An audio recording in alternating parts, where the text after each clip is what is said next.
Hi friends, வணக்கம். இந்த வீடியோவில் நம்ம என்ன பார்க்க போகிறோம்னு பார்த்தீங்கன்னா, நம்மளுக்கு டிஎன்பிஎஸ்சி குரூப் 1, 2, 2A, 4 விஏஓ இந்த எக்ஸாம்ஸுக்கு தேவையான பொலிட்டிக்கல் சயின்ஸ்லேருந்து கேட்கக்கூடிய மிக முக்கியமான பார்ட்டு முகவுரை. இந்த முகவுரை part very very very important. இதிலேருந்து 2 கொஸ்டின்ஸ் கேட்டுகிட்டே இருப்பாங்க. இந்த முகவுரை பற்றி ஃபுல் டீட்டெயில்ஸான கிளாஸ் நான் இப்போ உங்களுக்கு டீச் பண்ணுறேன். அதில் ஹிண்ட்ஸ் எடுத்துக்கோங்க. முகவுரை இங்கிலீஷில் என்னென்னு சொல்லுவாங்க, ப்ரீஆம்பிள். முகவரியை இங்கிலீஷில் என்னென்னு சொல்லுவாங்கன்னு பார்த்தீங்கன்னா ப்ரீஆம்பிள்னு சொல்லுவாங்க. சரி, இப்போ இந்த முகவுரை அப்படின்னா என்ன அப்படிங்கிறத பார்க்கலாம். பார்க்குறதுக்கு முன்னாடி நம்ம குரூப்பில் இணையணும். 500 மெம்பர்ஸில் நீங்களும் ஒரு மெம்பர்ஸாக இணையணும் அப்படின்னு சொல்லி பார்த்தீங்கன்னா, கண்டிப்பாக என்னுடைய வாட்ஸ்அப் நம்பரான 9750088052 அப்படிங்கக்கூடிய நம்பருக்கு உங்களுடைய பேரை என்ன பண்ணுவாங்க, மெசேஜ் பண்ணிக்கோங்க. கண்டிப்பாக நீங்களும் எங்களுடைய டீமில் இணைக்கப்படுவீங்க. 2021 ஃபுல்லாகவே உங்களுக்கு பார்த்திங்கன்னா ஃப்ரீ கோச்சிங் கொடுத்து கண்டிப்பாக ஏதாவது ஒரு போஸ்டிங் நீங்கள் வாங்குறதுக்கு நாங்கள் ஃபுல் அண்ட் ஃபுல் சப்போர்ட் பண்ணுவோம். Okay friends, thank you. அதேமாதிரி பார்த்திங்கன்னா நம்மளுடைய வீடியோ லிங்க் பார்த்திங்கன்னா உங்கள் ஃப்ரெண்ட்ஸுக்கு, அதேமாதிரி டிஎன்பிஎஸ்சி படிக்கிற உங்களுடைய ரிலேட்டிவ்ஸுக்கு அல்லது உங்களோட குரூப்ஸு எதுவாக இருந்தாலும் சரி அவங்களுக்கு பார்த்திங்கன்னா ஷேர் பண்ணுங்கள், பார்க்க சொல்லுங்கள். வெரி யூஸ்ஃபுல்லாக இருக்கும். புவர் பீப்புளுக்குலாம் இது பார்த்திங்கன்னா ரொம்ப யூஸ்ஃபுல்லாக இருக்கும். அதனால் நான் உங்கள்கிட்ட கேட்குறது ஒன்று ஷேரிங் பண்ணுங்கள். என்னுடைய லிங்க்கை கண்டிப்பாக உங்கள் ஃப்ரெண்ட்ஸுக்கோ அதாவது டிஎன்பிஎஸ்சி படிக்கிறவங்களுக்கு கண்டிப்பாக நீங்கள் ஷேர் பண்ணுங்கள். ஓகே ஃப்ரெண்ட்ஸ், இப்போ நம்ம பார்த்திங்கன்னா வீடியோக்குள்ளே போகலாம். சரி, இப்போ நம்ம இந்த முகவுரைக்கான நோட்ஸு கிளாஸ்க்குள்ளே நம்ம என்ன பண்ணலாம், போகலாம். சரி, இந்த முகவுரை அப்படின்னா என்ன அப்படின்னு சொல்லி பார்த்தீங்கன்னா, it is an introduction to the constitution. நம்முடைய இந்திய அரசியலமைப்புக்கான ஒரு அறிமுகம் தான் இந்த முகவுரை. அறிமுகம்னா என்ன அர்த்தம், இப்போ உங்களை பற்றி நான் தெரிஞ்சுக்கணும் அப்படின்னா என்ன அர்த்தம், உங்கள் பேர், ஊர், உங்கள் அப்பா அம்மா பேர் என்ன, நீங்கள் எங்கே இருக்கிறீங்க, என்ன பண்ணுறீங்க, என்ன படிக்கிறீங்க அப்படின்னு சொல்கிறது தானே உங்களை பற்றி ஒரு அறிமுகம். அதுதான். மற்றபடி எல்லாத்தையுமே சொல்லிகிட்டு இருக்க முடியாது. ஜஸ்ட்டு ஒரு கீ பாயிண்ட், உங்களை பற்றி ஒரு கீ பாயிண்ட் இதுதான். இதுக்குள்ளே நீங்கள்லாம் அடங்கியிருக்கிறீங்க, நீங்கள் இதுக்குள்ளே அடங்கியிருக்கிறீங்க அப்படிங்கிறது தானே இன்ட்ரொடக்ஷனு. அதுதான். இந்திய அரசியலமைப்பினுடைய அறிமுகம். இந்திய அரசியலமைப்பு உள்ளே என்ன இருக்குது, கான்ஸ்டியூஷனுக்குள்ளே என்ன இருக்குது அப்படின்னு சொல்லிட்டு மேலே திட்டவட்டமாக சுருக்கமாக சொல்லியிருக்கிறது தான் பார்த்திங்கன்னா இந்த முகவுரை. Very very important. இந்திய அரசியலமைப்பு பற்றிய அறிமுகம் என்னன்னு பார்த்திங்கன்னா இந்த முகவுரை. சரி, இப்போ இந்த முகவுரை பார்த்திங்கன்னா ஃபஸ்ட்டு இந்தியாவுக்கு பார்த்திங்கன்னா ஒரு அரசியலமைப்பு வேணும். இந்தியாவுக்கு ஒரு அரசியலமைப்பு வேணும். அப்படின்னு சொல்லி முதல்ல சொன்னவர் யாருன்னு சொல்லி பார்த்தீங்கன்னா எம்என் ராய். யார், எம்என் ராய்.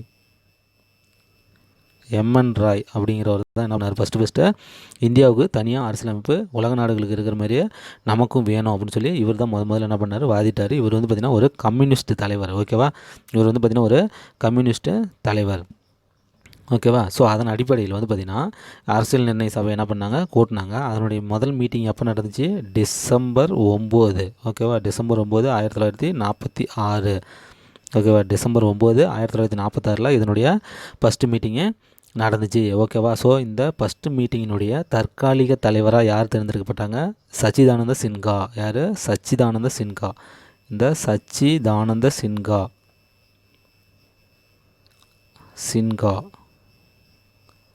இந்த சச்சிதானந்த சின்ஹா அப்படிங்கிறவர் தான் என்ன பண்ணார், தற்காலிக தலைவராக இவரை தேர்ந்தெடுத்துட்டாங்க. இந்த மீட்டிங் முடிஞ்சோன்னே என்ன போயிட்டார் அப்படின்னு சொல்லி பார்த்தீங்கன்னா, இவர் பார்த்திங்கன்னா இறந்துட்டார். சச்சிதானந்த சின்ஹா என்ன பண்ணிட்டார், இறந்துட்டார். அதனால் பார்த்திங்கன்னா மறுபடியும் இன்னொரு தலைவர் என்ன பண்ணுறது, தேர்ந்தெடுக்க வேண்டியதாகிடுச்சு. இதனுடைய ரெண்டாவது மீட்டிங் பார்த்திங்கன்னா டிசம்பர் 11. டிசம்பர் 11 இதனுடைய ரெண்டாவது மீட்டிங் நடந்துச்சு. இந்த மீட்டிங்கில் தான் டிசம்பர் 11 நடந்துச்சு. இந்த மீட்டிங்கில் என்ன பண்ணாங்க, டாக்டர் ராஜேந்திர பிரசாத். டாக்டர் ராஜேந்திர பிரசாத்தை என்ன பண்ணிட்டாங்க, நிரந்தர தலைவராக. நிரந்தர தலைவராக டாக்டர் ராஜேந்திர பிரசாத் என்ன பண்ணிட்டாங்க, தேர்ந்தெடுத்தாங்க. இவர் யாருன்னு நம்மளுக்கு தெரியும், நம்ம இந்தியாவுடைய முதல் குடியரசுத் தலைவர் அல்லது ஜனாதிபதி அப்படின்னு சொல்லக்கூடிய அவர் தான் பார்த்திங்கன்னா இந்த ராஜேந்திர பிரசாத். இவர் தான் என்ன பண்ணிட்டாங்க, அரசியல் நிர்ணய சபையின் தலைவராக என்ன பண்ணிட்டாங்க, நிரந்தர தலைவராக தேர்ந்தெடுத்தாங்க. பட்டு தற்காலிக தலைவர் யாருன்னு சொல்லி பார்த்தீங்கன்னா சச்சிதானந்த சின்ஹா. டிசம்பர் 9 அவசரமாக கூட்டினாங்க. அப்போ பார்த்திங்கன்னா யாரை தலைவராக தேர்ந்தெடுக்கிறதுன்னு தெரியல. ஸோ இப்போதைக்கு இவர் இருக்கணும் அப்படின்னு சொல்லிட்டு தற்காலிக தலைவராக இந்த சச்சிதானந்த சின்ஹாவை போட்டிருந்தாங்க. ஸோ இது வந்து கொஸ்டினாக கேட்பாங்க. ஓகேவா. ஸோ தற்காலிக தலைவர் யார், நிரந்தர தலைவர் யார் அப்படின்னு சொல்லிட்டு கேட்பாங்க. தற்காலிக தலைவர் வந்து பார்த்திங்கன்னா சச்சிதானந்த சின்ஹா. இவர் வந்து பார்த்திங்கன்னா ஃபஸ்ட்டு மீட்டிங் முடிஞ்சோடனே இறந்துட்டார். அதனால் என்ன பண்ணிட்டாங்க, December 11 வந்து பார்த்திங்கன்னா இந்த டாக்டர் ராஜேந்திர பிரசாத் என்ன பண்ணிட்டாங்க, நிரந்தர தலைவராக தேர்ந்தெடுத்துட்டாங்க. ஓகேவா. சரி, ஓகே. அடுத்த மீட்டிங், ஓகே, நெக்ஸ்ட்டு மீட்டிங் வந்து பார்த்திங்கன்னா ஸோ December 13 நடக்குது. December 13, 1946. ஓகேவா. ஸோ இந்த டேட்டில் வந்து பார்த்திங்கன்னா அந்த மீட்டிங் நடக்குது. இந்த மீட்டிங்கில் தான் வந்து பார்த்திங்கன்னா குறிக்கோள் தீர்மானம், என்னது வெரி வெரி இம்பார்ட்டன்ட், இந்த பேர் வந்து பார்த்திங்கன்னா நல்லா ஞாபகம் வச்சுக்கோங்க. குறிக்கோள் தீர்மானம் அப்படின்னு ஒரு தீர்மானத்தை வந்து பார்த்திங்கன்னா இந்த அரசியல் நிர்ணய சபையில் வந்து பார்த்திங்கன்னா ஒருத்தர் வந்து தாக்கல் பண்ணுறாரு. ஓகேவா. அந்த தாக்கல் பண்ணவர் வேறு யாரும் இல்லை, ஜவஹர்லால் நேரு. யார்? ஜவஹர்லால் நேரு. ஜவஹர்லால் நேரு என்ன பண்ணுறாரு, இந்த குறிக்கோள் தீர்மானம், இங்கிலீஷில் வந்து பார்த்திங்கன்னா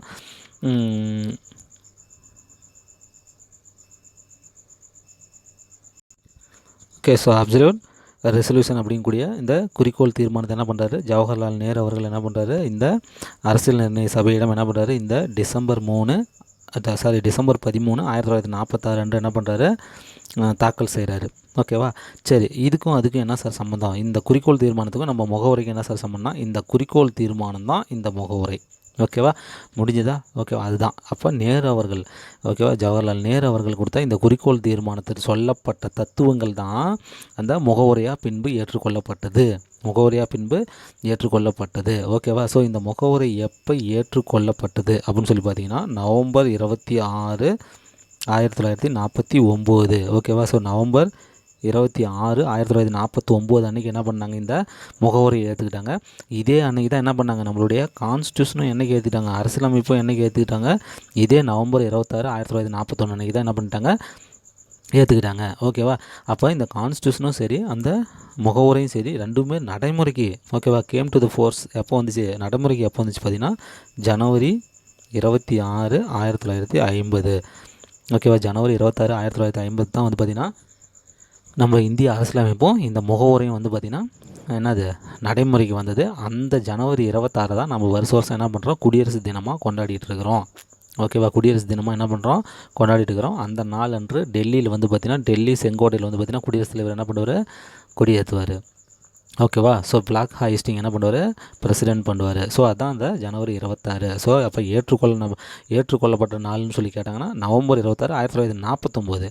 ஓகேவா. அப்படியே 2 மாதம் கரெக்டாக துல்லியமாக 60 நாள் கேப் விட்டு January 26, 1950 என்ன பண்ணாங்க, நம்மளுடைய அரசியலமைப்பு வந்து பார்த்திங்கன்னா நடைமுறைக்கு வந்துச்சு.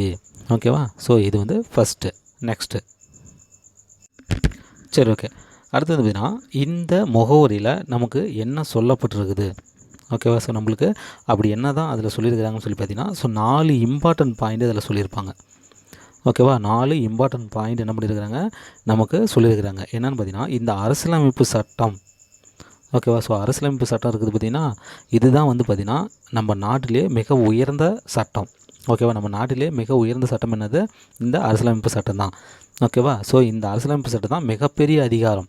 ஓகேவா. ஸோ மிகப்பெரிய அதிகாரத்தை பெற்றிருக்கக்கூடியது என்னன்னு பார்த்தீங்கன்னா இந்த அரசியலமைப்பு சட்டம் தான். ஓகேவா. ஸோ மிகப்பெரிய அதிகாரத்தை பெற்றிருக்கக்கூடியது தான் என்ன யாருன்னு பார்த்தீங்கன்னா இந்த அரசியலமைப்பு சட்டம். ஸோ ஃபஸ்ட்டு பாயிண்ட் வந்து பார்த்திங்கன்னா பவர். ஓகேவா. ஸோ நம்மளுடைய அரசியலமைப்பு சட்டத்துக்கு தான் மிகப்பெரிய பவர் இருக்குது. இந்த பவர் வந்து பார்த்திங்கன்னா மக்கள்கிட்ட இருந்து தான் வந்து பார்த்திங்கன்னா அந்த அரசியலமைப்பு சட்டத்துக்கு போயிருக்குது. ஸோ மக்கள் தான் பவர். ஓகேவா. மக்களுக்கு தான் என்னது, நம்ம இந்தியாவினுடைய கான்ஸ்டியூஷனை பொறுத்தவரைக்கும் பவர் யாருக்கு, மக்களுக்கு. இந்த மக்கள்கிட்டேருந்து யாருக்கிட்ட போயிருக்குது, அந்த சட்டத்துக்கு போயிருக்குது. ஓகேவா. நம்மளுடைய அரசியலமைப்பு சட்டத்துக்கு என்ன பண்ணிருக்குது, போயிருக்குது. அப்போ மிகப்பெரிய அதிகாரம் வந்து பார்த்திங்கன்னா இப்போ அரசியலமைப்புக்கிட்ட தான் இருக்குது. அந்த அதிகாரத்தை அரசியலமைப்புக்கு யார் கொடுத்தாங்கன்னா மக்கள் தான் கொடுத்துருக்குறாங்க. ஓகேவா. ஸோ அதுதான் வந்து பார்த்திங்கன்னா ஃபஸ்ட்டு பாயிண்ட்டு. ஓகே. ஸோ அதுக்கடுத்து 2வது பாயிண்ட் வந்து பார்த்திங்கன்னா நம்மளுடைய நாடு எப்படிப்பட்ட நாடு. ஓகேவா. இயல்பாகவே நம்மளுடைய நாடு எப்படிப்பட்ட நாடு அப்படின்னு சொல்லி பார்த்தீங்கன்னா இதில் வந்து பார்த்திங்கன்னா ஒரு 5 சப்டைட்டிலில் சொல்லியிருப்பாங்க. ஒன்று வந்து பார்த்திங்கன்னா இறையாண்மை. என்னது, நம்மளுடைய நாடு இறையாண்மையான நாடு. ஓகேவா. அதுக்கடுத்து என்னென்னு பார்த்தீங்கன்னா சமதர்ம நாடு. ஓகேவா. சமதர்ம நாடு. அதுக்கடுத்து என்னென்னு பார்த்தீங்கன்னா மதசார்பற்ற நாடு. என்னது, மத சார்பற்ற நாடு. அதுக்கடுத்து என்னது மக்களாட்சி நாடு. ஓகேவா, என்னது மக்களாட்சி நாடு. அதுக்கடுத்தது குடியரசு நாடு. ஓகேவா, ஸோ குடியரசு நாடு. இந்த 5 என்னது சிறப்பு அம்சங்களை கொண்டது தான் நம்மளுடைய இந்திய நாடு. ஓகேவா, ஸோ இறையாண்மையான நாடுனா என்ன அர்த்தம்? இறையாண்மையான நாடுனா என்ன அர்த்தம்? நாங்கள் வந்து பார்த்திங்கன்னா எங்களை கண்ட்ரோல் பண்ணுறதுக்கு வெளியிலேருந்து யாருமே கிடையாது. இந்தியாவுக்குள்ளே நாங்கள் சுதந்திரமானவங்க. ரைட்டாக, இந்தியாவுக்குள்ளே நாங்கள் சுதந்திரமானவங்க. வெளியிலேருந்து ஒருத்தர் வந்து எங்களை யாரும் கண்ட்ரோல் பண்ண முடியாது. நாங்கள் யாருக்கும் கண்ட்ரோலான ஆளும் கிடையாது. டொமினியன் அந்தஸ்தும் எங்களுக்கு கிடையாது. டொமினியன் அர்த்தம் இன்னொரு நாடை சார்ந்து வாழ்கிறது. ஓகேவா, ஸோ அந்த அந்தஸ்தும் கிடையாது. நாங்கள் வந்து தனி சுதந்திரமான ஒரு நாடு. நாங்கள் வந்து பார்த்திங்கன்னா எங்கள் எல்லைக்குள்ளே நாங்கள் சுதந்திரமாக வாழ்ந்துக்குவோம். அதேமாதிரி எங்கள் எல்லையை வந்து பார்த்திங்கன்னா டச் பண்ணுறதுக்கு யாருக்கும் எந்தவித ரைட்ஸுமே கிடையாது. நாங்கள் தான் எங்கள் நாட்டுக்குள்ளே பவர், மிகப்பெரிய பவர்னு சொல்லக்கூடியது தான் என்னது, இந்த இறையாண்மை. ஓகேவா, ஸோ அப்பேற்பட்ட இறையாண்மை மிக்க நாடு எங்கள் இந்திய நாடு அப்படின்னு சொல்லியிருக்கிறாங்க. அதுக்கடுத்து என்னென்னு பார்த்தீங்கன்னா சமதர்மம். சமதர்மம்னா என்ன அர்த்தம்? சமத்துவம். ஓகேவா, ஸோ எல்லாத்துக்குள்ளேயும் எல்லா மக்களிடையும் என்னது சமத்துவத்தை வந்து பார்த்திங்கன்னா பேணணும். ஓகேவா, ஸோ அதுதான் வந்து பார்த்திங்கன்னா நம்மளுடைய நாட்டினுடைய முக்கிய ஒரு பாயிண்ட்டாக இருக்குது. ஓகேவா, சமத்துவம்னா என்ன அர்த்தம்? இப்போ வந்து பார்த்திங்கன்னா அதனால தான் வந்து பார்த்திங்கன்னா இந்த பட்டத்தெல்லாம் ஒழிச்சாங்க. ஓகேவா, இந்த பட்டத்தெல்லாம் என்ன கொடுக்கக்கூடாது. இப்போ சர்பட்டம் முன்னெல்லாம் வந்து பார்த்திங்கன்னா பிரிட்டிஷ்காரன் அவங்களுக்கு சப்போர்ட் பண்ணுறதுனா சர்பட்டம் கொடுப்பான், நைட்வுட் பட்டம் கொடுப்பான். ஓகேவா, ஸோ இந்த மாதிரி காந்தியடிகள், ரவீந்திரநாத் தாகூர் இவங்கெல்லாம் என்ன பண்ணாங்க, இந்த நைட்வுட் பட்டம், இந்த சர்பட்டம், ஓகேவா, ராவ் பகதூர், ஸோ இந்த மாதிரி பட்டத்தெல்லாம் என்ன பண்ணாங்க, எல்லாமே திருப்பி கொடுக்க ஆரம்பிச்சிட்டாங்க. ஓகேவா, ஸோ அந்த பார்த்தீங்கன்னா ஒரு ஈக்குவாலிட்டி இல்லை. பட்டம் ஒருத்தன் வாங்கிட்டானா வச்சுக்கோங்க, அவன் பார்த்திங்கன்னா சமுதாயத்தில் பெரிய அந்தஸ்து இருக்கிற மாதிரி இருப்பான். மற்ற மக்கள்லாம் வந்து பார்த்திங்கன்னா அவன் வந்து கொஞ்சம் கேவலமாக பார்ப்பான். ஓகேவா, ஸோ அது என்ன பண்ணால் அந்த மாதிரி பட்டமெல்லாம் கொடுக்கறதுனால தான் என்ன அது அந்தமாரி ஏற்றத்தாழ்வு, ஸோ இன்ஃபீரியாரிட்டி காம்ப்ளெக்ஸ்லாம் வருது அப்படிங்கிறதுக்கோசரம் பார்த்திங்கன்னா அதெல்லாம் ஒழிச்சாங்க. ஸோ மக்களிடையே சமத்துவம் வரணும் அப்படிங்கிறதுக்கோசரம். ஸோ அப்போ அப்படிப்பட்ட சமதர்மமும் வந்து பார்த்திங்கன்னா சமதர்மமான நாடு தான் நம்மளுடைய நாடு. அதுக்கடுத்து வந்து பார்த்திங்கன்னா மதசார்பற்ற நாடு. ஓகேவா, ஸோ இந்தியாவில் வந்து பார்த்திங்கன்னா இப்போ பாகிஸ்தான் எடுத்துகிட்டிங்கன்னா அது வந்து முஸ்லீம் கண்ட்ரி. ஓகேவா, சைனீஸ் எடுத்துகிட்டிங்கன்னா அவங்க வந்து புத்திஸ்ட்டு. இலங்கை எடுத்துகிட்டிங்கன்னா புத்திஸ்ட்டு. ரைட்டுங்களா, ஸோ இப்போ அமெரிக்கா மற்ற நாடுலாம் எடுத்துகிட்டிங்கன்னா கிறிஸ்டியன்ஸு. ஓகேவா, ஸோ உலக நாடுகளில் கிறிஸ்டியன்ஸ் அதிகம். அதேமாதிரி வந்து பார்த்தீங்கன்னா இப்போ இந்தியான்னு எடுத்துக்கிட்டிங்கன்னா அந்த மாதிரி கிடையாது. ஓகேவா, ஸோ மத சார்பான ஒரு நாடு இந்தியா கிடையாது. இந்தியா வந்து பார்த்திங்கன்னா செக்யூலர் கண்ட்ரி. செக்யூலர் கண்ட்ரின்னு அர்த்தம் மத சார்பற்ற நாடு. இங்கே யார் வேணாலும் எந்த மதத்தை வேணாலும் பின்பற்றலாம். ஓகேவா, பின்பற்றலாம், அதை பிரச்சாரம் பண்ணலாம். ஓகேவா, ஸோ வணங்கலாம். ஓகேவா, அதுக்கு சம்மந்தமான கல்வி நிலையங்களையும் அமைச்சிக்கலாம். தேவைப்பட்டால் கவர்மெண்ட்டுக்கிட்ட மானியம் கோரி அதை வாங்கக்கூடிய அளவுக்கு அதிகாரமும் என்ன பண்ணியிருக்கிறாங்க, நம்மளுடைய அரசியலமைப்பு சட்டத்தில் கொடுத்துருக்குறாங்க. ஓகேவா, நம்மளுடைய அரசியலமைப்பு சட்டத்தில் என்ன பண்ணியிருக்கிறாங்க, கொடுத்துருக்குறாங்க. ஸோ அப்போ இந்தியா வந்து பார்த்திங்கன்னா எந்த மதத்தை வேணாலும் வணங்கக்கூடிய, எல்லா மக்களும் எல்லா மதத்தை சேர்ந்த மக்களும் வாழக்கூடிய ஒரு செக்குலர் கண்ட்ரி, மத சார்பற்ற கண்ட்ரி அப்படின்னு சொல்லியிருக்கிறாங்க. ஓகேவா, ஓகே, அதுக்கடுத்து வந்து பார்த்திங்கன்னா மக்களாட்சி. ஓகேவா, மக்களாட்சின்னு என்ன அர்த்தம்? மக்கள் தன்னுடைய பிரதிநிதிகள், அதாவது 18 வயது நிரம்பிய மக்கள் தன்னுடைய பிரதிநிதிகளை, அல்லது நம்ம ஏரியாவில் உள்ள கவுன்சிலர்லேருந்து, ஊர் தலைவர்லேருந்து, எம்எல்ஏவிலேருந்து, எம்பியிலேருந்து, ஓகேவா, ஸோ பிஎம்மு, ஓகேவா, சிஎம்மு எல்லாத்தையுமே தேர்ந்தெடுக்கக்கூடியது யார்? மக்கள் தான். ஸோ மக்கள் கையில் தான் அந்த ஆட்சியே இருக்குது. மக்கள் ஓட்டு போட்டால் தான் அந்த ஆட்சியே நடக்கும். அதுதான் மக்களாட்சி. ஸோ இந்தியாவில் ஆட்சின்னு நடந்தால் அது என்ன ஆட்சி தான் நடக்கணும்னு சொல்லியிருக்கிறாங்க? மக்களாட்சி தான். மக்கள் தான் ஓட்டு போட்டு அந்த ஆட்சியை தேர்ந்தெடுக்கணும். ஓகேவா, அப்படின்னு சொல்லியிருக்கிறாங்க. ஸோ மக்கள் சார்பாக அவங்க தேர்ந்தெடுக்கக்கூடிய அந்த தலைவர் போய் என்ன பண்ணுவார், அங்கே பார்லிமெண்ட்டில் கேள்வி கேட்பார், மக்கள் பிரச்சனையை எழுப்புவார், அதை வந்து சால்வ் பண்ணுவார், மக்களுக்கு உண்டான அந்த பிரச்சனையை என்ன பண்ணுவார், சால்வ் பண்ணுவார். அப்போ இந்தியாவில் வந்து மக்களாட்சி தான் நடக்கணும் அப்படிங்கிறத என்ன பண்ணியிருக்கிறாங்க, மக்களாட்சின்னு சொல்லி கொடுத்துருக்குறாங்க. மக்களாட்சி தான் நடக்கணும்னு சொல்லி கொடுத்துருக்குறாங்க. ஓகேவா, அதுக்கடுத்து என்னென்னு பார்த்தீங்கன்னா குடியரசு. குடியரசுன்னா என்ன அர்த்தம்? தனி அங்கீகாரம் பெற்ற நாடு. குடியரசுனா வேறு ஒன்றும் கிடையாது, தனி அங்கீகாரம் பெற்ற நாடு. யாருக்கும் கண்ட்ரோல் கிடையாது, தனி அங்கீகாரம். ஓகேவா, நாங்கள் எங்களுக்கான ஒரு கொடி யூஸ் பண்ணிக்குவோம். ஓகேவா, எங்களுக்கான தனி லட்சணையை என்ன பண்ணிக்குவோம், யூஸ் பண்ணிக்குவோம். எங்களுக்கான தேசிய மலரை யூஸ் பண்ணிக்குவோம். எங்களுக்கான தேசிய பறவை யூஸ் பண்ணிக்குவோம். ஸோ நாங்கள் தனித்துவமான ஒரு நாடாக விளங்குவோம். அப்படிங்கிறது தான் குடியரசு, வேறு ஒன்றும் கிடையாது. எங்களுக்கான தனி ஒரு அரசியலமைப்பு சட்டம் இருக்குது, நாங்கள் அதைப்படி நடந்துக்குவோம். அப்படிங்கிறது தான் என்னது, இந்த குடியரசு. ஓகேவா, ஸோ இது எல்லாம் கொண்டது தான் நம்ம இந்திய நாடு. நம்ம இந்திய நாடு எப்படி இருக்கணும் அப்படிங்கிறது தான், இந்திய நாடு எப்படி இருக்கணும்னு சொல்கிறது தான் இந்த 2வது பாயிண்ட்டு. ஸோ இந்த 5 பாயிண்டின் படி இருக்கணும். ஓகேவா, இந்த 5 பாயிண்டின் படி இருக்கணும். ஓகேவா, சரி. இப்போ அதுக்கடுத்து இதுலேயே நான் என்ன கொஸ்டின் கேட்க வரேன்னா, இப்போ வந்து பார்த்திங்கன்னா இதில் 5 பாயிண்ட் சொன்னேன். என்னது, இறையாண்மை சொன்னேன், அதுக்கடுத்து சமதர்மம் சொன்னேன், அதுக்கடுத்து என்னது மத சார்பின்மை சொன்னேன், அதுக்கடுத்து மக்களாட்சி சொன்னேன், குடியரசு சொன்னேன். சரி, இப்போ நம்மளுடைய இந்த முகவுரை எப்போ நடைமுறைக்கு வந்துச்சு, எப்போ ஏற்றுக்கொள்ளப்பட்டாங்க, நடைமுறைக்கு வந்துச்சு அப்படின்னு சொல்லி சொன்னேன். ஜனவரி 26, 1950 வந்துச்சுன்னு சொன்னேன். அப்போ வரும்போது இது எல்லாமே இருந்துச்சா?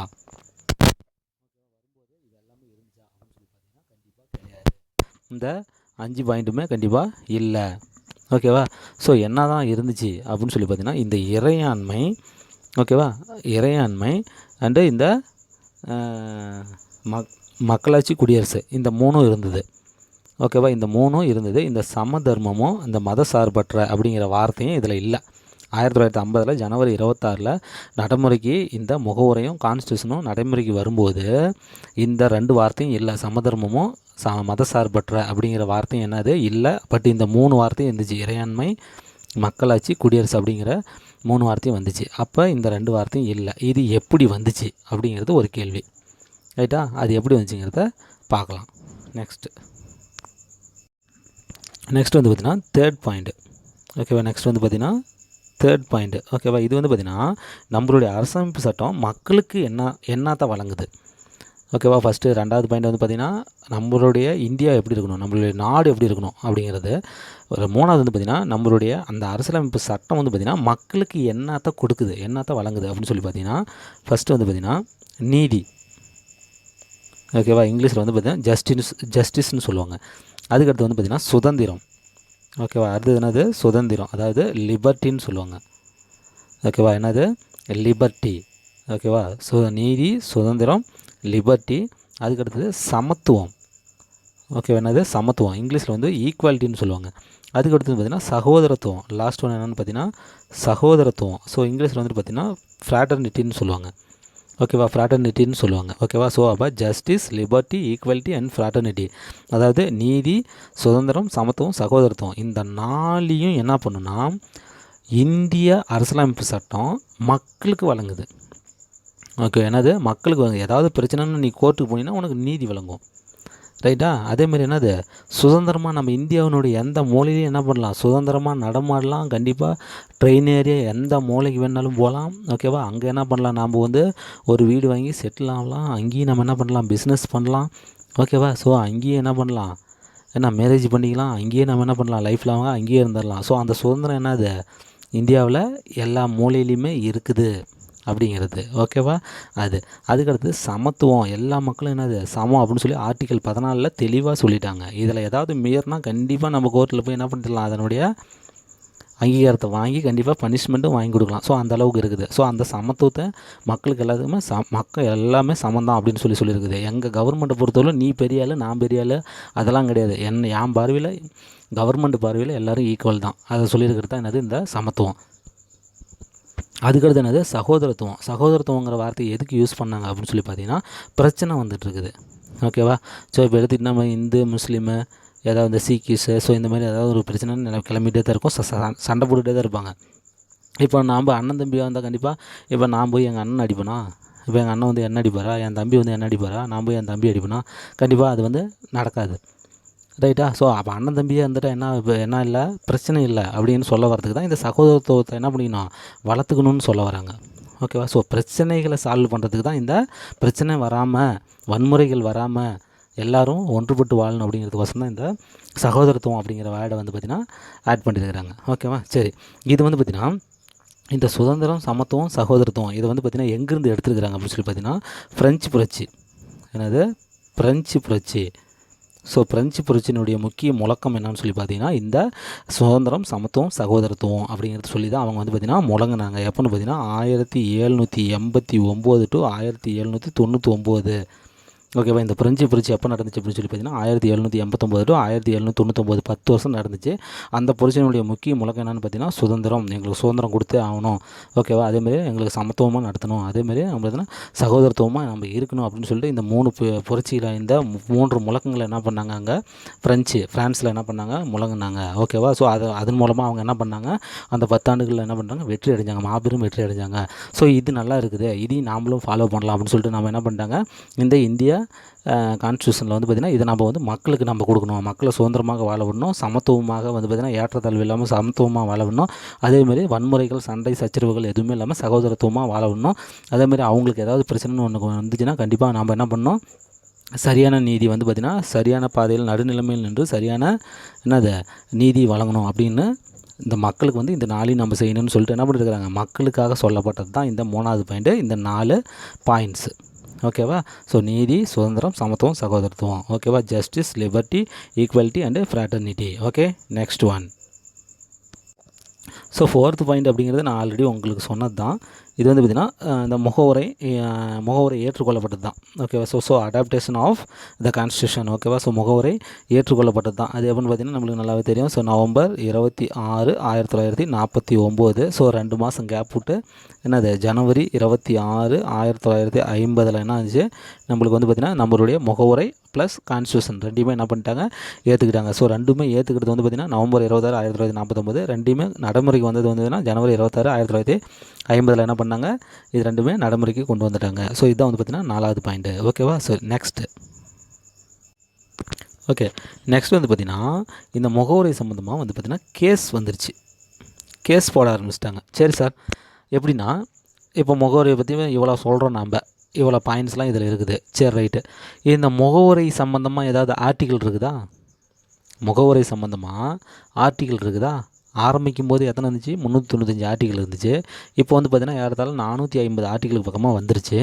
இப்போ வந்து பார்த்திங்கன்னா இதில் வந்து பார்த்திங்கன்னா முகவுரை சம்மந்தமாக ஏதாவது ஆர்டிக்கிள் இருக்குதா? ஆர்டிக்கிள் இல்லை. சரி, இவ்வளோ விளக்கம் பேசுகிறீங்களே, அப்போ நீங்கள் இது ரொம்ப முக்கியமானதாக இருந்தால், அரசியலமைப்பில் இது வந்து பார்த்திங்கன்னா முக்கியமான ஒன்றா இருந்தால், இந்த முகவுரை முக்கியமான ஒன்று, இம்பார்ட்டன்ட் ஒன்றா இருந்தால், கண்டிப்பாக அதுக்குன்னு நீங்கள் செப்பரேட்டாக ஒரு ஆர்டிக்கிள் கொடுத்துருக்கலாமே, ஏன் கொடுக்கல? அப்போ இது முக்கியம் இல்லையா? அப்போ முக்கியமானதா என்ன அப்படின்னு சொல்லிட்டு அவங்களுக்குள்ள ஒரு சந்தேகம் வந்து என்ன பண்ணிட்டாங்க, சுப்ரீம் கோர்ட்டுக்கு போயிட்டாங்க. ஸோ கேஸ் எடுத்துகிட்டு போயிட்டாங்க. என்ன பண்ணிட்டாங்க, கேஸு கொண்டு போயிட்டாங்க. ஓகேவா? சரி, இப்போ அந்த கேஸ் வந்து பார்த்திங்கன்னா இந்த முகவுரை சம்மந்தமாக எழுந்த முதல் கேஸ் என்னன்னு சொல்லிட்டுன்னா பெருபாரி வழக்கு. ஓகேவா? இப்போ ஃபஸ்ட்டு கேஸ் என்னன்னு பார்த்தீங்கன்னா பெருபாரி வழக்கு. ஓகேவா? பெருபாரி வழக்கு. இப்போ இது எப்போ நடந்துச்சுன்னா 1960 நடந்துச்சு. 1960 நடந்துச்சு. இந்த கேஸில் வந்து பார்த்திங்கன்னா சுப்ரீம் கோர்ட் என்ன தீர்ப்பு சொன்னாங்க அப்படின்னு சொல்லி பார்த்தீங்கன்னா, இந்த என்னது இந்த முகவுரை வந்து பார்த்திங்கன்னா அரசியலமைப்பின் ஒரு பகுதி இல்லை என்னன்னு சொல்லிட்டாங்க, நோ பார்ட். ஓகேவா? ஸோ இந்த முகவுரை வந்து பார்த்திங்கன்னா அரசியலமைப்பினுடைய ஒரு பகுதி இல்லை. ஓகேவா? அப்படின்னு சொல்லிட்டாங்க. ஓகேவா? இது சொன்னதுனால என்ன, பகுதி இல்லையா அப்படின்னு அர்த்தம். பகுதியாக இருந்தால் தான் அதுக்குன்னு ஒரு ஆர்டிக்கிள் போட முடியும். அதுக்குன்னு ஒரு ஆர்டிக்கிள். ஓகேவா? அரசியலமைப்பில் ஒரு பகுதியாக இருந்தால் தான் நம்ம என்ன பண்ண முடியும், அதுக்குன்னு செப்பரேட்டடாக ஒரு ஆர்டிக்கிள் விதி எண் கொடுக்க முடியும். அப்போ தான் நம்ம அதை என்ன பண்ண முடியும், நம்மளுடைய காலகட்டத்துக்கு தகுந்த மாதிரி அதை திருத்த முடியும். ஓகேவா? திருத்த முடியும். விதி எண் இருந்தால் தான் திருத்த முடியும். ரைட்டா? ஸோ அப்போ வந்து பார்த்திங்கன்னா இவங்க பெருபாரி வழக்கு 1960 சுப்ரீம் கோர்ட் என்ன சொல்லிடுச்சு அப்படின்னா, இந்த முகவுரை வந்து பார்த்திங்கன்னா அரசியலமைப்பினுடைய ஒரு பகுதி இல்லை, அதனால் அது பார்த்திங்கன்னா அதை திருத்த முடியாது, என்ன பண்ண முடியாது, அதுக்கு ஆர்டிக்கிள் தர முடியாது, அதை திருத்த முடியாது அப்படின்னு சொல்லி முடிச்சிட்டாங்க. ஓகேவா? முடிச்சிட்டாங்க. அதுக்கடுத்து வந்து பார்த்திங்கன்னா 2வது கேஸு. ஓகேவா? So Kesavananda Bharati case. ஓகேவா? Very very very important. Kesavananda Bharati. ஓகேவா? So Kesavananda Bharati case very very important case. ஓகேவா? இது வந்து பார்த்திங்கன்னா 1973. ஓகேவா? எப்போ நடக்குது? 1973 இந்த கேசவானந்த பாரதி கேஸ் என்ன பண்ணுறாங்க, நடத்துகிறாங்க. சரி, இந்த கேஸ் வந்து பார்த்திங்கன்னா யார் போட்டாங்க அப்படிங்கிறது பார்த்திங்கன்னா மெயின் இம்பார்ட்டன்ட் பாயிண்ட். ஓகேவா? இந்த கேஸ் வந்து பார்த்திங்கன்னா போட்டது வந்து பார்த்திங்கன்னா கேரளா. ஸோ கேரளா கவர்மெண்ட் என்ன பண்ணிட்டாங்க, இந்த கேஸை வந்து பார்த்திங்கன்னா போட்டாங்க. 2வது தடவை பெருபாரி வழக்கில் வந்து சுப்ரீம் கோர்ட்டு வந்து இது வந்து பார்த்திங்கன்னா முகவரி வந்து பார்த்திங்கன்னா இந்தியன் கான்ஸ்டியூஷன், இந்திய அரசியலமைப்பினுடைய ஒரு பகுதி அல்லன்னு சொன்னதுக்கு அப்புறமும் 1960 சொன்னதுக்கப்புறமும் 1973 என்ன பண்ணிட்டாங்க, கேரளா அரசு வந்து பார்த்திங்கன்னா சுப்ரீம் கோர்ட்டில் இன்னொரு கேஸ் போட்டாங்க, கேசவானந்த பாரதி வழக்கு. இது என்னென்னு பார்த்திங்கன்னா முகவரி வந்து பார்த்திங்கன்னா இந்திய அரசியலமைப்பினுடைய ஒரு பகுதியாக இல்லையான்னு மறுபடியும் வராங்க. இப்போ இவங்க ரிவ்யூ பண்ணிட்டு என்ன பண்ணுறாங்க, இந்த கேசவானந்த பாரதியில் சுப்ரீம் கோர்ட் என்ன பண்ணுறாங்க, முகவரி வந்து பார்த்திங்கன்னா இந்திய அரசியலமைப்பின் ஒரு பகுதி தான், இப்போ என்ன பண்ணிட்டாங்க, ஒரு பகுதி அப்படின்னு சொல்லிட்டாங்க. ஓகேவா? அப்போ வந்து முன்ன சொன்ன ஜட்ஜ்மெண்ட் இப்போ என்ன பண்ணுறாங்க, இவங்க மாற்றுறாங்க. இப்போ பகுதின்னு சொன்னோன்னா என்ன பண்ணலாம், இந்த பகுதின்னு ஒன்று வந்தோன்னே என்ன பண்ணிடலாம், அது வந்து என்ன பண்ணலாம், அதை வந்து திருத்தலாம். கண்டிப்பாக நம்மளுடைய காலத்துக்கு தகுந்த மாதிரி என்ன பண்ணலாம், திருத்தம் செய்யலாம், அமெண்ட்மெண்ட் பண்ணலாம் அப்படின்னு சொல்லிட்டு 1973 இந்த வந்து பார்த்திங்கன்னா இந்த கேசவானந்த பாரதியில் வந்து சொல்லிடுறாங்க. இந்திய முகவரி வந்து பார்த்திங்கன்னா இந்திய அரசியலமைப்பின் ஒரு பகுதி தான், அதை கண்டிப்பாக என்ன பண்ணலாம், திருத்தம் செய்யலாம் அப்படின்னு சொல்கிறாங்க.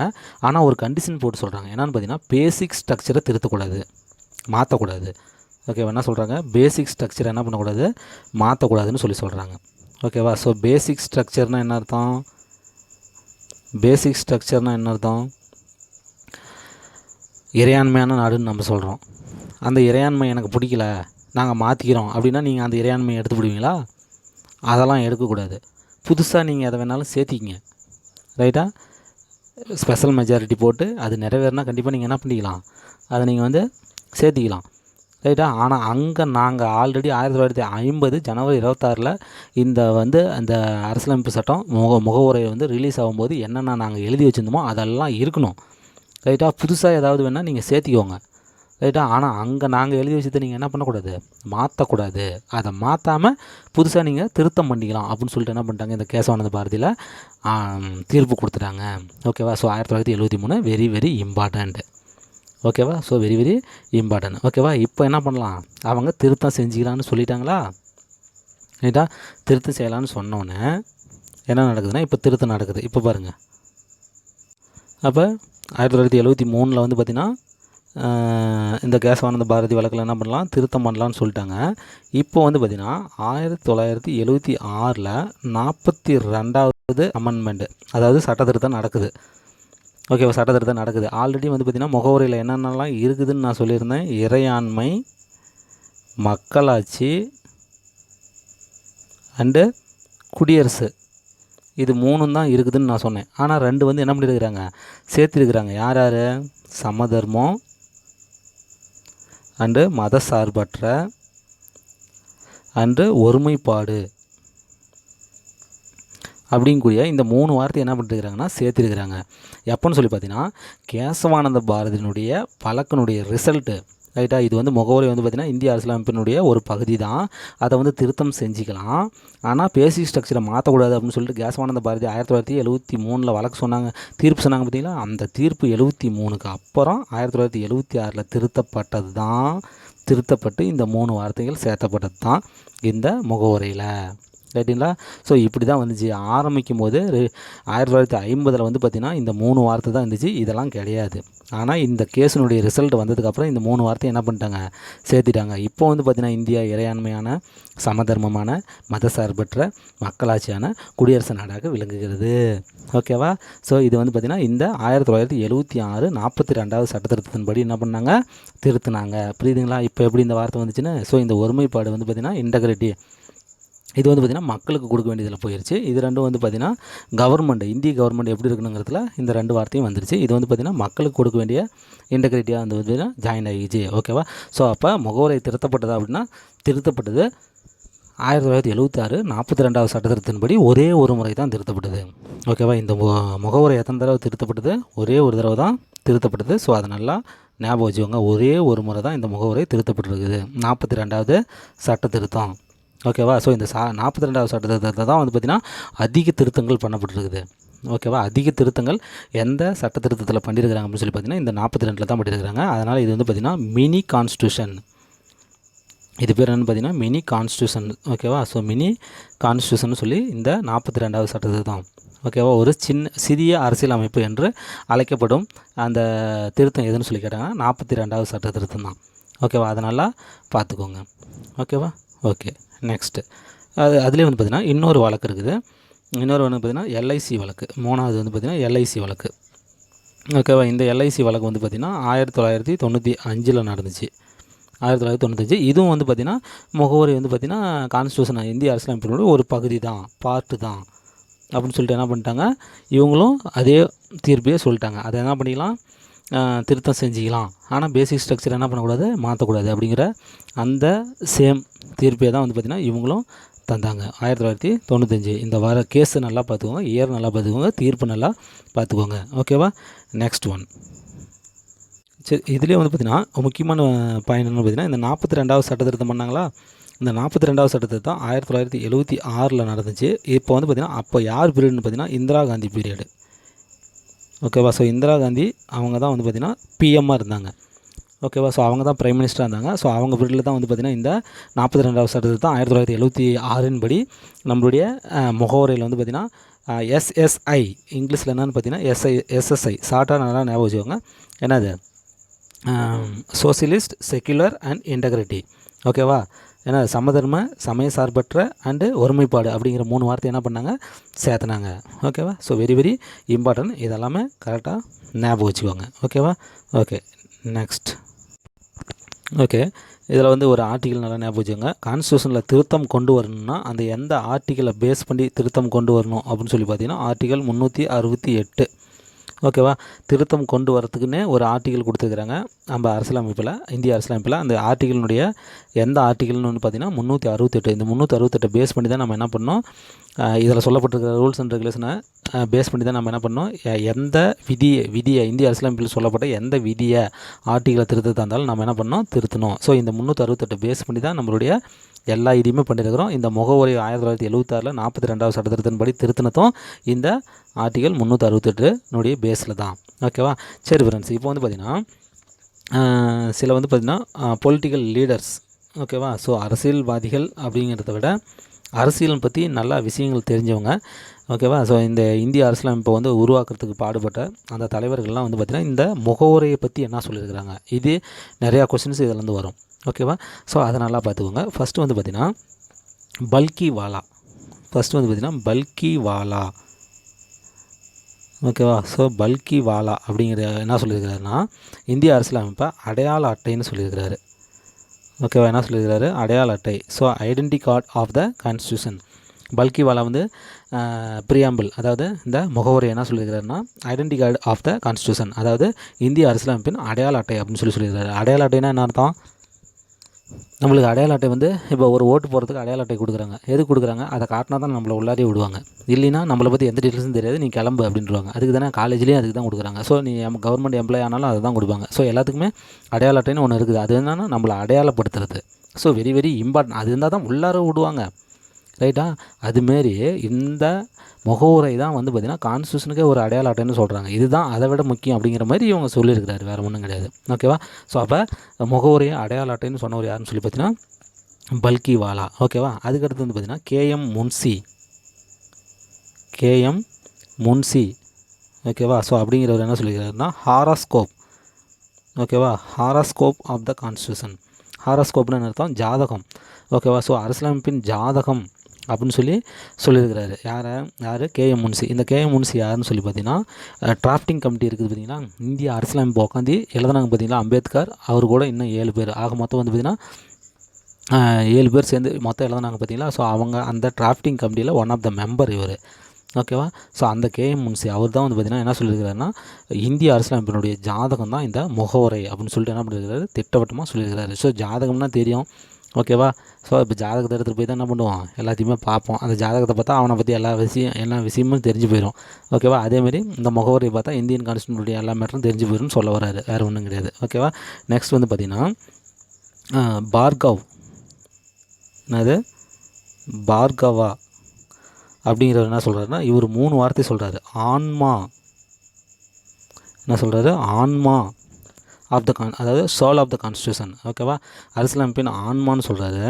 அதுக்கடுத்து என்ன பார்த்திங்கன்னா திறவுகோல். என்ன சொல்கிறாரு, திறவுகோல்னு சொல்கிறாரு. அரசியலமைப்பின் திறவுகோல் இந்த முகவுரை அப்படின்னு சொல்லி என்ன பண்ணுறாரு, சொல்கிறாரு. அதுக்கடுத்து என்ன பண்ணுறாருன்னா ஜுவல் செட்டு, ஆபரண அமைப்பு.